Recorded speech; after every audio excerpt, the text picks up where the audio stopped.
You're such an asshole. All right, we have a request that I can't answer anything about mental illness because I'm not licensed professional. I'm not a professional psychologist, neuroscientist, neurochemist, psychiatrist. Um, Not legally, but I can address some things as like an independent third party. Like, okay, you are mentally ill. Well, I can't address your mental illness. But I guess he's got to question a lot of people mentally ill or who might have are questioning whether they're mentally ill. Like they got to question. Well, I'm like, no. Again, as third party guy walking down the street, it would really. Where is it? Oh, all you people. You all call right when I'm in the middle. I got to keep it on in case I get a real important call. So here we go.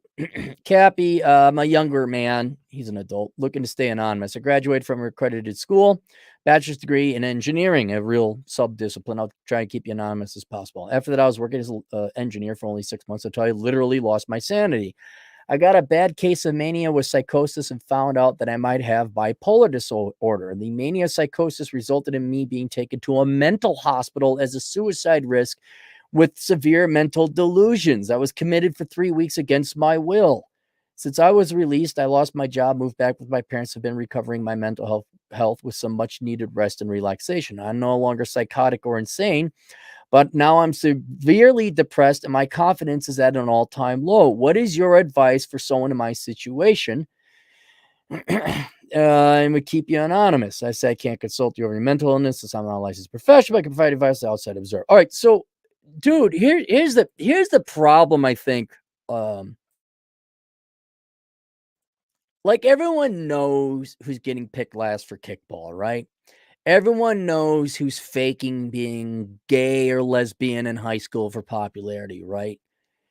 And I gotta imagine there's some people who also know people are faking mental illness. Like everyone kind of knows. And so when you say you're mentally ill, that in the olden days, wow, he's got a mental condition, a legit mental condition, a mental problem.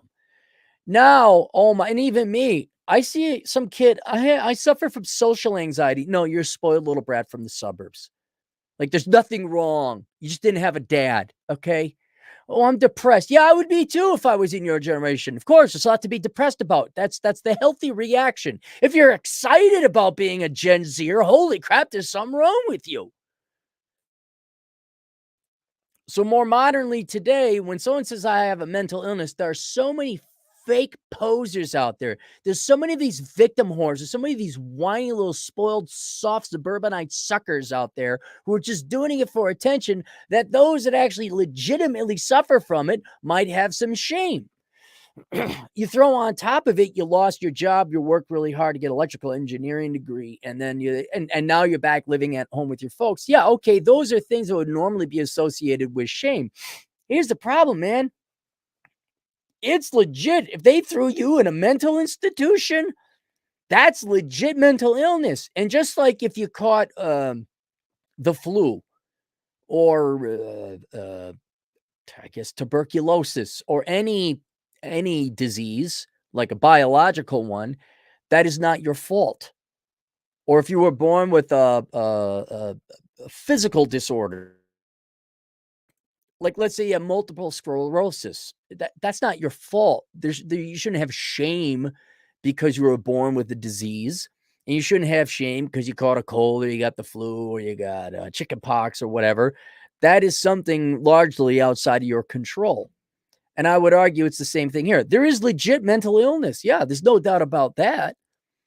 It's just that, man, the psychology and pharmaceutical industries have just tried to convince everyone that they're mentally ill, and everyone does it to get attention and get, oh, not to mention handouts, disability, uh, popularity. That now people's veracity when you say I have a mental illness is game. But if they throw you in a mental institution and you're suffering from schizophrenia, or not, what did you, psychosis, you had delusions, you were seeing things that weren't there, sounds pretty legit to me, buddy.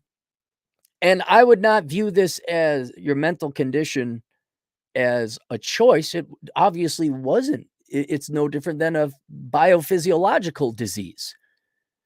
And honestly, none of this stuff is your fault. You did everything right. You went to school, probably got good grades, you worked, and you just snapped, man. Something with your wiring, something with the chemicals. I don't know. Again, I'm not, but just a logician is really what it is. I guess you're looking for a judge. Judge Cappy ruling. Judge Cappy presiding. The logic proves, doesn't show or suggest. Like, did you choose? did you wake up one day and say, I'm going to lose my shit?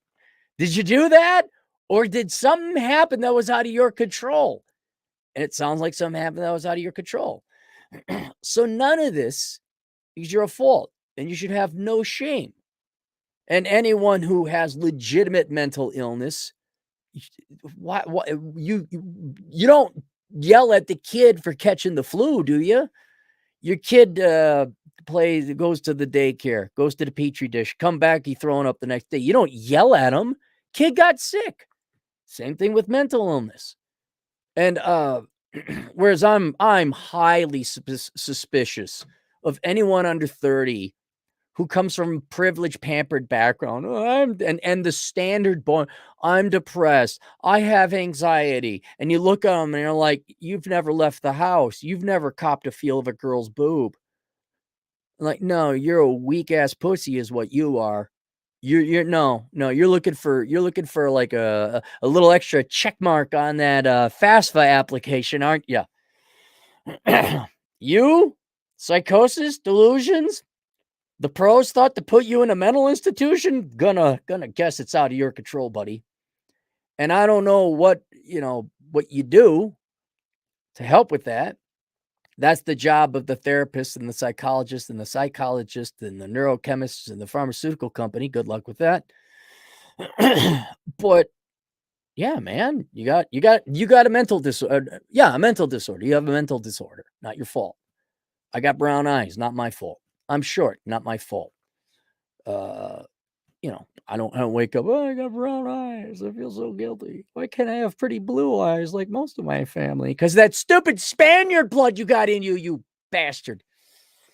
But I got hips. I got rhythm. So I'd make a good pirate, I think. I'd make a really good Spaniard pirate taking on the British. That didn't fare well. For those of you who know the Spanish Armada history, was that Wellington? Somebody tell me he was British. Yeah, so just do what the pros say. Get healed up. Go back. Look, okay, what were you doing? Did you have a hectic work schedule? Were you working 80 hours? Were you burning yourself out? Was there any trauma? I don't know. These are the questions the pros are going to answer. But as far as I can tell you, looking at it logically, this is not your fault. And you should not feel bad. I mean, I would try to get back to a normal life. Maybe they're going to give you a prescription meds. Obviously, take them. Don't go off them. Be honest with people. Say, yeah, I had this, I mean, don't bring that up first thing on an interview or a date, but if it looks like, they say, I don't really value, well, jobs are kind of scumbaggy. I would never tell that to an employer. But like, let's say you're dating a girl and you really like her and you haven't had an episode, you're fine for like 6 months. You might have to bring it up and say, look, I got to be honest with you. This happened to me. And I didn't know what was going on. But I just want to be, full disclosure and honesty. So people you care about, you'd have to disclose that with. But, knock on wood, hope for the best. Hopefully they diagnose it. Hopefully they didn't know what's wrong or right. Hopefully you never have to deal with that again. But you got enough to worry about your plate than irrationally and wrongly feeling guilty over something that ain't in your control. All right. So yeah, don't worry about it. Go and rest up, man. Rest up. That can't be fun. You're gonna need time to take it easy. All right. Ease back into work, maybe some part-time work, contract work, but there you go. All right, let's go to super chats. I link down below to consulting and how not to become a millennial. Not because I'm picking on the millennials. That book actually doesn't pick on them. It helps try to save them. But go read through that. Obviously, mental illness has a huge effect on the millennial generation. Go read through that. It'll help. All right. See you guys later. Toodles.